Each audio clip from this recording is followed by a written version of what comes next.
Good morning students, this is Satish Kumar from Krishna Public School, and in this video we shall be discussing about types of fabrics from the chapter Fiber to Fabric of Class 6 Standard। ये जो है हम chapter पहले भी discuss कर चुके हैं, आपका इसका रिवीजन मैं आपको करा रहा हूँ for your exams are there.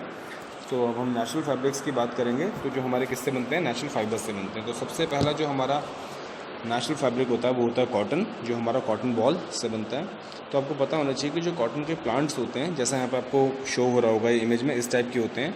और ये एक एनुअल शर्ब है जो पंजाब, राजस्थान, गुजरात और मध्य प्रदेश में क्या और तमिलनाडु में क्या होता है, सबसे ज़्यादा ग्रो करता है। ठीक है। एंड कॉटन प्लांट्स जो होते हैं ये small green ball like structure होता है इनका। यहाँ पे देख सकते हैं आप, छोटी छोटी बॉल्स हैं इनकी ये यहाँ पे। ठीक है। और जब ये बॉल्स जो होती हैं पूरी तरह से पक जाती हैं तो ये बर्स्ट होकर इनके अंदर से कॉटन क्या होता है, बाहर आ जाता है। और इस कॉटन को फिर क्या किया जाता है, कलेक्ट कर लिया जाता है। क्योंकि कलेक्शन के टाइम पे it is kind of, you can से, ये जो कॉटन है एक तरह का फ्रूट की तरह एक्ट करता है। ठीक है। हमारा जो कॉटन प्लांट्स हमें मिलता है तो इसके अंदर क्या होते हैं, कुछ बीज भी होते हैं। ठीक है। छोटे छोटे सीड्स होते हैं, उनको रिमूव करने के लिए, मतलब हैंड से तो हो नहीं सकते, जब आप लार्ज स्केल की अगर बात करते हैं तो लार्ज स्केल पे कुछ बड़े कॉम्स होते हैं जिन्हें हम गिन्स कहा जाता है, और उन्हीं की हेल्प से क्या करते हैं। So the process of removing seeds from the mass of cotton fibres is called ginning. ये जो गिन्स हैं इनसे, इनकी हेल्प से क्या होता है, उन सीड्स को रिमूव किया जाता है, और इस प्रोसेस को क्या बोलते हैं, हम गिनिंग बोलते हैं। अब जो गिनिंग होने के बाद जो हमें वूल मिलता है उसको प्रेस करके बंडल्स बना दिए जाते हैं जिन्हें हम बेल्स कहते हैं। यहाँ पर जो नेक्स्ट इमेज आ रही है आपको, ये बेल्स की है। इन बंडल्स को जो, मतलब जो हमारी गिंड होके हमारे पास जो कॉटन आया है उसको प्रेस करके बंडल्स बना लिए जाते हैं जिन्हें हम गिन्स कहते हैं, इस टाइप से। और उनको फिर फैक्ट्रीज़ में ट्रांसपोर्ट कर दिया जाता है, जिनसे गिन्स से फिर हैंडलूम्स की हेल्प से क्या बनते हैं, हमारे पास कॉटन फैब्रिक्स बन जाते हैं। और कॉटन फैब्रिक से फिर हम क्या करते हैं, किसी भी तरह का कॉटन क्लॉथ जैसा हमें चाहिए, whether it may be a shirt, whether it may be a kurta, whatever it is required, it has been done.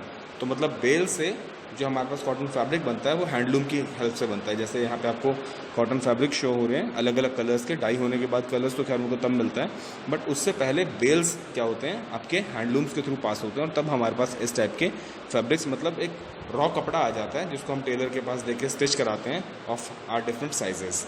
ठीक है।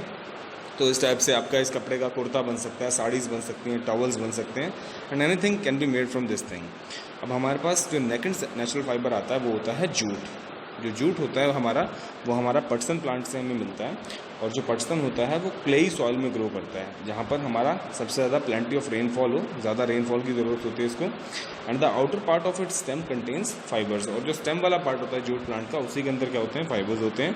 And when flowers appear the plant is cut and immersed in a clean pond और slow running streams.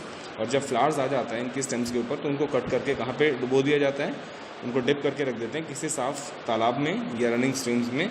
And this is done to soften the fibres and to enable it to be removed from the stem. ये इसलिए किया जाता है कि जो fibres हैं वो सॉफ्ट हो जाएं जो स्टेम के अंदर हैं, और उनको वहाँ से रिमूव किया जा सके। And this process is called retting, और इस प्रोसेस को हम रेटिंग कहते हैं। The length of jute fibre is up to 2.5 metre. जो जूट के जो फाइबर्स होते हैं उनकी लेंथ 2.5 मीटर तक हो सकती है। जैसे यहाँ पे आपको दिखाई दे रहा है, सबसे पहले जूट प्लांट था, उसके ऊपर फ्लावर आया तो उसको, उनके स्टेम्स को कट करके पानी में डुबो दिया, उसके बाद हमारा जूट फाइबर आ गया। जूट फाइबर को फिर इकट्ठा करके जैसे टर्न और ट्विस्ट करके उसका यान बनाएंगे तो वो रोप बन जाएगा। रस्सी भी बन सकती है, उसके जूट बैग्स भी बन सकते हैं, मैट्स भी बनते हैं, कुर्ताज वगैरह भी बनते हैं जूट के। और आपने देखा हो तो जूट जो होता है वो मैट्रेसेस में भी यूज़ होता है। ठीक है। तो जूट जो होता है वो पैकेजिंग मटेरियल, सैक, बैग्स, और इवन जो बोरे बनते हैं वो भी आपके रूट्स के इसके बनते हैं, जूट्स के बनते हैं। और इंडिया, बांग्लादेश और थाईलैंड, ये जो 3 मेजर कंट्रीज़ हैं, यहाँ पे जूट का प्रोडक्शन क्या होता है, सबसे ज़्यादा होता है। ठीक है। तो इंडिया में जो जूट उगाया जाता है ये गंगा रिवर के जो डेल्टाज हैं और गंगा और ब्रह्मपुत्र रिवर के जो डेल्टाज हैं वहाँ पे सबसे ज़्यादा इसकी ग्रोथ होती है। And it is very cheap and very useful fibre. बहुत चीप होता है, कहीं पर भी इजीली मिल जाता है आपको, इसके लिए कोई ज़्यादा कॉस्ट नहीं लगती है आपकी। प्लस बहुत सारे एप्लीकेशंस हैं, जैसे इसके डिस्पोजेबल बैग्स बन जाते हैं। अभी सबसे बड़ा चैलेंज हमारी कंट्री के सामने यही है, द डिस्पोजल ऑफ प्लास्टिक, क्योंकि प्लास्टिक बैग्स को डिस्पोज करना बहुत मुश्किल होता है। इसीलिए we should always use jute bags which are biodegradable. अगर इजीली हमारा जूट बैग कहीं से फट जाता है, कुछ होता है, तो आप उसे कहीं पर भी अगर डिकम्पोज करेंगे तो वो इजीली क्या होगा, डिकम्पोज हो जाएगा एज कंपेरिजन टू प्लास्टिक। ठीक है। तो इसमें ये होता है हमारे पास। अब हम बात करते हैं एनिमल फाइबर्स के बारे में। तो ये तो हमने जो भी पढ़े हैं, कॉटन और जूट, ये दोनों हमारे क्या थे, एनिमल ये प्लांट फाइबर्स थे और इनसे ही हमारे फैब्रिक्स बनते हैं। अब हम बात करेंगे एनिमल फाइबर्स के बारे में, जो हमें किससे मिलते हैं। शीप से मिलता है हमें वूल और सिल्क वॉर्म से हमें मिलता है सिल्क। ठीक है, तो जो वूल मिलता है वो हमें कहाँ से मिलता है, फ्लीस ऑफ शीप, मतलब उसकी जो सबसे बाहर वाली लेयर होती है, हेयरी लेयर जो होती है उसकी स्किन की, उससे मिलता है। और गॉट की जो स्किन होती है उससे पश्मीना शॉल मिलते हैं, पश्मीना मिलता है जो बहुत ही हाई क्वालिटी वूल होता है। And silk is made from cocoon of silk worm, और जो सिल्क मिलता है वो किससे मिलता है, कुकून से मिलता है। अब इनके बारे में थोड़ा डीपली स्टडी करते हैं। जो वूल से हमें जो शिप से हमें वूल मिलता है वो उसकी बॉडी के हेयर्स होते हैं, एनिमल प्रोटीन होता है, बाहर वाली जो लेयर होता है उससे मिलता है। और उसको सबसे पहले क्या किया जाता है, रिमूव किया जाता है। शेयरिंग उस मेथड को बोलते हैं। The removal of hairs of sheep is known as shearing. और उसके बाद उसको धो के साफ़ करके उससे फाइबर से वूल का यान बनाया जाता है, और उससे फिर आप कुछ भी बना सकते हैं, mufflers, jackets, what ever be required.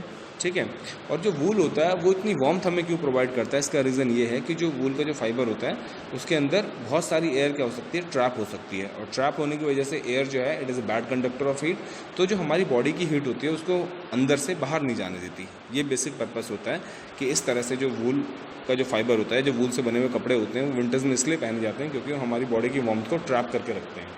ठीक है, जैसे यहाँ पे डायग्राम में भी आपको दिखा रखा है, जो शीप है उससे पहले रॉ प्रोडक्ट हमें मतलब फ्लीस से उसके जो हमने वूल मिला वो बना, उसके बाद वूल का यान बना, यान से फिर अपने जैकेट, मफलर्स, क्या आप कुछ भी बना लिया अपना as per your own need.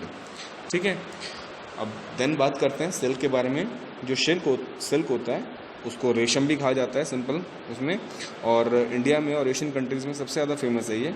और अगर सबसे पहले बात देखी जाए तो चाइना में जो सिल्क है वो सबसे पहले आज से 3000 साल पहले चाइना में सिल्क को प्रोड्यूस किया गया था with the help of silk worm. And silk is a natural protein fibre obtained from protective covering called cocoon made by silk worm around itself. Silk जो हमें मिलता है ये भी एक प्रोटीन फाइबर है, एनिमल प्रोटीन फाइबर है, ये कुकून से मिलता है। और ये कुकून क्या होता है, एक प्रोटेक्टिव कवरिंग होती है जो सिल्क वॉर्म अपने चारों तरफ बनाता है अपने आप को प्रोटेक्ट करने के लिए। 7th क्लास में जाके आप इसे और डीपली पढ़ेंगे कि मतलब कुकून बनता कैसे है, सिल्क वॉर्म कुकून को क्यों बनाता है या क्या चीज़ होता है, इसमें पूरा प्रोसेसिंग जो है आपका इसका, ये 7th क्लास में बहुत डीपली बता रखा है।